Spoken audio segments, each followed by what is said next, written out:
Middle east एक बार फिर से भीषण युद्ध के मुहाने पर खड़ा है।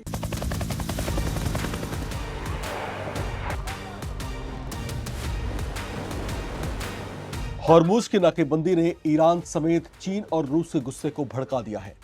ईरान अमेरिकी राष्ट्रपति डोनाल्ड ट्रंप के आदेश से सुलग उठा है। सवाल उठ रहे हैं कि क्या हॉर्मुज की नाकेबंदी वो चिंगारी बन सकती है जो पूरे मिडिल ईस्ट को आग में झोंक दे। और सबसे बड़ा सवाल, क्या अब अमेरिका और ईरान के बीच ये टकराव दुनिया में एक नए महाविनाश की वजह बनने जा रहा है। अमेरिका और ईरान के बीच बातचीत बेनतीजा खत्म होते ही हालात तेजी से बिगड़ते नजर आ रहे हैं। ट्रंप के आदेश के बाद अमेरिका ने ईरान के खिलाफ अब सबसे बड़ा दांव चल दिया है, हॉर्मुज की समुद्री नाकेबंदी। ये वही रणनीतिक रास्ता है जहां से दुनिया का करीब 20% तेल गुजरता है। ऐसे में यहां की हलचल सीधे ग्लोबल इकोनॉमी को झटका दे सकती है। मिडिल ईस्ट में अमेरिका ने अपनी ताकत का जबरदस्त प्रदर्शन शुरू कर दिया है। अमेरिकी नौसेना के कम से कम 15 जंगी जहाज इस समय इलाके में तैनात हैं, जिसमें सबसे खतरनाक माने जाने वाला aircraft carrier USS Abraham Lincoln शामिल है, जो चलते फिरते एयरबेस की तरह काम करता है। इसके साथ 11 डिस्ट्रॉयर यानी अत्याधुनिक युद्धपोत भी मौजूद है, जो किसी भी समुद्री ऑपरेशन को अंजाम देने में सक्षम है। इसमें USS Frank E Peterson junior, USS Mitscher, USS Delbert D Black, USS John Finn, USS Thomas Hudner, USS Bainbridge, USS Michael Murphy, USS Spruance, USS Pinckney, USS Milius और यूएसएस राफेल पेल्टा भी शामिल हैं। इसके अलावा Tripoli amphibious ready group भी तैनात है, जिसमें USS Rushmore, USS new Orleans और यूएसएस ट्रिपोली भी जो है हमला करने के लिए पूरी तरीके से तैयार दिखाई दे रहे हैं। इतना ही नहीं, अमेरिका का यूनाइटेड स्टेट सेंट्रल कमांड यानी सेंटकॉम भी पूरी तरीके से एक्टिव मोड में आ चुका है। अरब सागर में यूएसएस ट्रिपोली जैसे जहाज रात में भी ऑपरेशन चला रहे हैं, जिन पर F-35B जैसे स्टील फाइटर जेट को तैनात किया गया है। यानी आसमान, समुद्र और जमीन तीनों मोर्चों पर अमेरिका पूरी तरीके से तैयार दिखाई दे रहा है।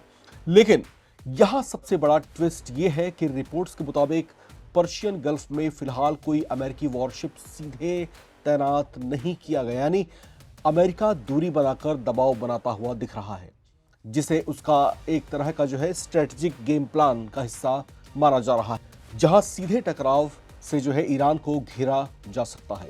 अब सवाल उठता है कि क्या अमेरिका कानूनी तौर से ऐसा कर सकता है?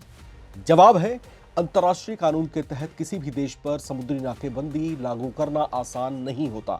एक्सपर्ट्स का कहना है कि अगर इसमें मानवीय मदद को रोका गया तो यह अंतर्राष्ट्रीय नियमों का सीधे तौर से उल्लंघन माना जाएगा। यानी अमेरिका के इस कदम पर पूरी दुनिया की नजरें टिकी हुई हैं। दरअसल इस टकराव की जड़ में ईरान का परमाणु कार्यक्रम है।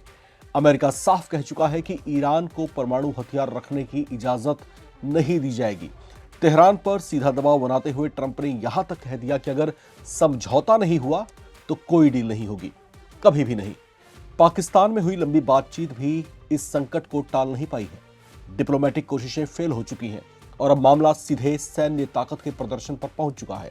उपराष्ट्रपति जेडी वेंस ने भी साफ बयान दिया था कि ईरान फिलहाल पीछे हटने के मूड में नहीं है, तो फिर अमेरिका भी सबक सिखाने से पीछे नहीं हटेगा। इन तमाम घटनाक्रमों के कुछ खतरनाक साइड इफेक्ट भी दिखाई दे सकते हैं, जिसका कुछ अनुभव भी दुनिया के कुछ देश कर चुके हैं। अगर हॉर्मुज स्ट्रेट पूरी तरह से ब्लॉक हो गया तो तेल की कीमतें आसमान छू सकती हैं। ऐसा हुआ तो दुनिया में हाहाकार मच जाएगा। इसका असर भारत जैसे देशों पर भी पड़ेगा, जो बड़ी मात्रा में तेल और प्राकृतिक गैस का आयात करते हैं। इससे जो है चीन भी प्रभावित होगा, जो ईरान से बड़ी मात्रा में तेल का आयात करता है। इस जंग के कारण उसका तेल आयात भी बाधित हुआ है, जिसके बाद चीन अमेरिका को सबक सिखाने की धमकियां देता आ रहा है। अमेरिका को लेकर रूस के तेवर भी चढ़े हुए हैं। रूस ने भी अमेरिका को संवेदनशील हालात के बारे में गंभीरता से विचार करने को कहा है, जिसका फिलहाल अमेरिकी राष्ट्रपति डोनाल्ड ट्रंप पर कोई असर पड़ता नहीं दिखाई दे रहा। तो ऐसे में ये पूरा गतिरोध अब किस दिशा में जा रहा है? क्या हो सकता है इस जंग का? इस जंग का अंजाम क्या होगा? इसकी परिणति कितनी खतरनाक हो सकती है? इसका अंदाजा पूरी दुनिया को है।